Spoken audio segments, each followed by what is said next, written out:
Trzecią noc spędziliśmy w gospodarstwie agroturystycznym Hohenwart. Stąd ruszamy na nasz trzeci etap trasą Via Claudia Augusta.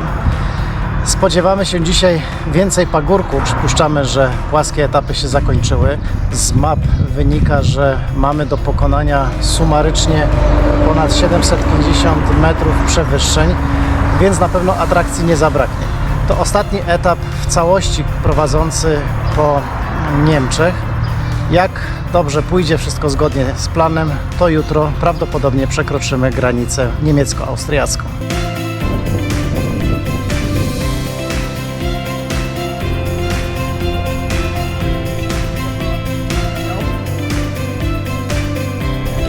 Kilka kilometrów za Hohenwart robi się już zupełnie cicho. Droga jest lekko pofałdowana. Jedziemy przez niewielkie pagórki. Tak jakby dzisiejszy etap chciał przywitać się z nami optymistycznie i z lekkim uśmiechem. Około 5 km za Hohenwart spotykamy kolejny kamień milowy, który wygląda na najstarszy z dotychczas napotkanych, mimo że data wyryta na tym kamieniu wskazuje rok 1955. Prawdopodobnie ten kamień został postawiony przez prywatnego właściciela i nawiązuje tylko do tych oryginalnych rzymskich kamieni milowych.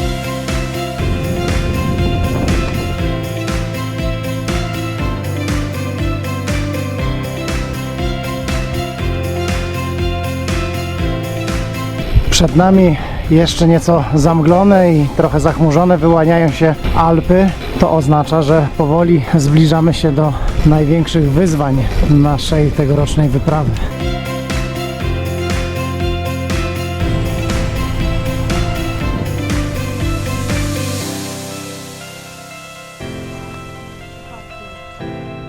Od czasu do czasu widzimy przy drodze kamienne krzyże. Stawiano je tutaj głównie w XVII wieku w czasie epidemii dżumy.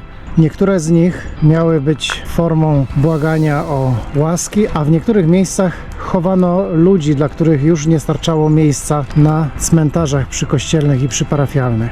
Ten akurat krzyż jest bardziej współczesny, ale prawdopodobnie stoi w miejscu, gdzie był ustawiony ten oryginalny XVII-wieczny krzyż.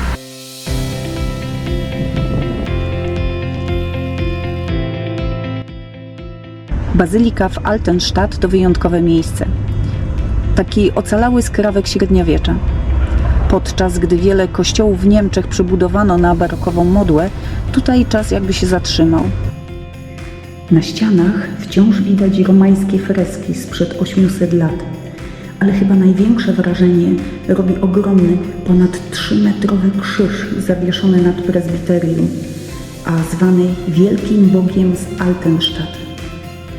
To replika. Oryginał znajduje się w Bawarskim Muzeum Narodowym w Monachium.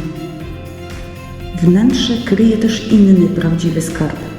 Romańską chrzcielnicę z XIII wieku, stojącą tu od samego początku. To właśnie przy niej przez stulecia mieszkańcy Altenstadt rozpoczynali swoją drogę życia w wierze. Co ciekawe, bazylika przetrwała w niemal niezmienionej formie dlatego, że miasteczko straciło na znaczeniu na rzecz sąsiedniego Schongau i nikt nie miał pieniędzy na wielkie przebudowy. Dzięki temu dziś możemy zobaczyć ją prawie taką, jaką była w XIII wieku.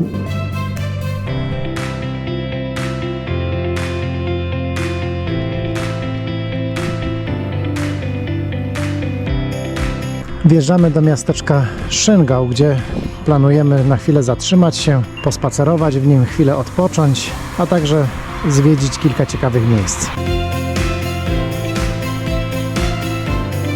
Oto Maxtor. W XV wieku była to główna brama wjazdowa do miasta. Dzisiaj również można nią wjechać, chociaż nie jest to główny wjazd.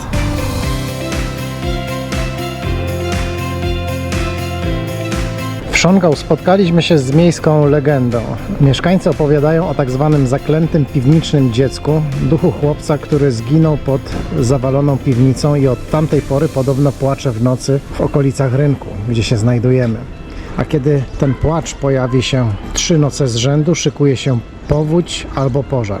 My nie słyszeliśmy żadnego płaczu dziecka i mamy nadzieję, że nie usłyszymy.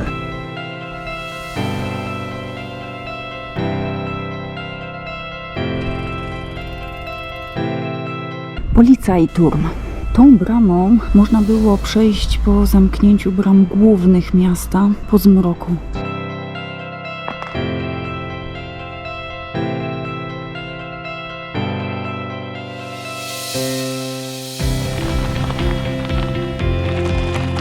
Za Schongau pojawia się nawierzchnia szutrowa. Dość ciężko się po niej jedzie, ale wszystko rekompensuje okolica oraz nieustannie zbliżający się widok pięknych Alp.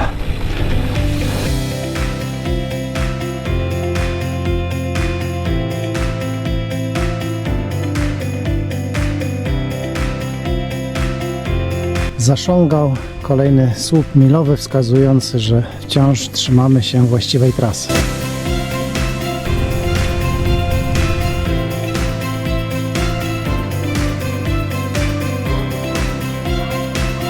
W tym domu chyba ktoś bardzo tęskni za bocianem, zwłaszcza za bocianem z niespodzianką.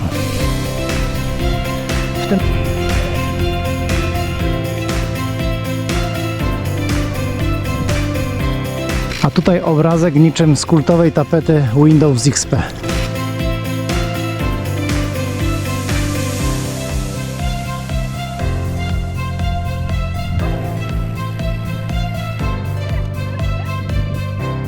Dzisiaj prawie przez cały etap jedziemy wzdłuż rzeki Lech, ale rzadko ją widzimy, ponieważ zwykle zasłonięta jest drzewami albo pagórkami. Ale teraz udało nam się zobaczyć ją w pełnej okazałości.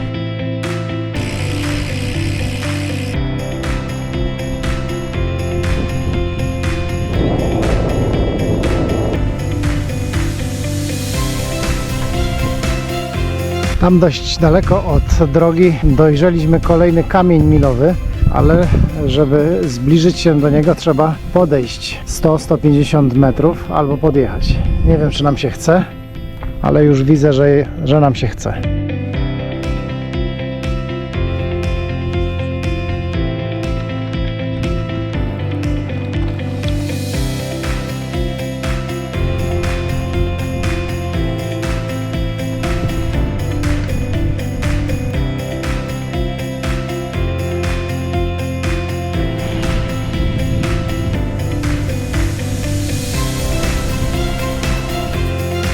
Zbliżyliśmy się do Alp na wyciągnięcie ręki. Już czujemy to jutrzejsze wyzwanie, ale dzisiejsze pagórki też troszeczkę dają nam się we znaki. A tutaj kolejny kamień milowy.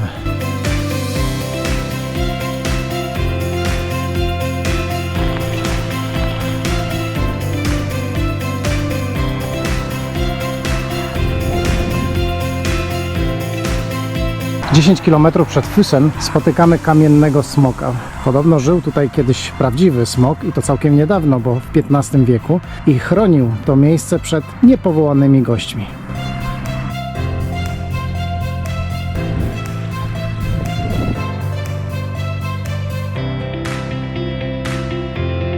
Im bardziej zbliżamy się do Füssen, tym mocniej góry odsłaniają przed nami swój majestat.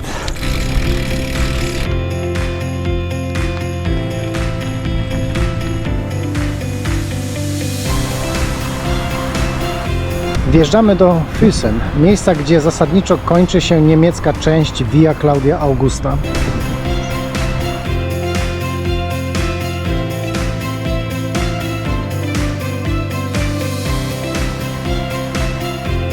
Podjechaliśmy pod hotel, w którym mamy zarezerwowane noclegi. Okazało się, że nikt tutaj na nas nie czeka, ale nie tylko na nas, bo i są inni goście, na których też nikt nie czeka. Udało się dodzwonić do pana z recepcji. Okazało się, że aktualnie jest na zakupach. Na szczęście sklep nie jest daleko i pan przyjdzie za 5 minut, więc czujemy się uszczęśliwieni tym faktem. Po kilku minutach oczekiwania przyjechał uśmiechnięty od ucha do ucha pan z wyglądu pochodzący z Turcji i bardzo miło nas przyjął. Jednocześnie z rozbrajającą szczerością wyznał, że był przekonany, że nasza córka to małe dziecko, w związku z czym nie przygotował dla niej oddzielnego łóżka. Obecnie trwa więc mała akcja mająca na celu zorganizowanie dostawki, ale jak Pan ze szczerym, rozbrajającym uśmiechem powiedział, to żaden problem i my też jesteśmy pełni optymizmu. Uśmiech przełamuje wszelkie bariery. A Fusen to obecnie miasto kurort, natomiast kiedyś słynęło z wykonywania tutaj lutni. Podobno działało tutaj ponad 20 warsztatów produkujących lutnie i eksportujących je do całej Europy. Jesteśmy więc ciekawi miasta i ciekawi jego historii.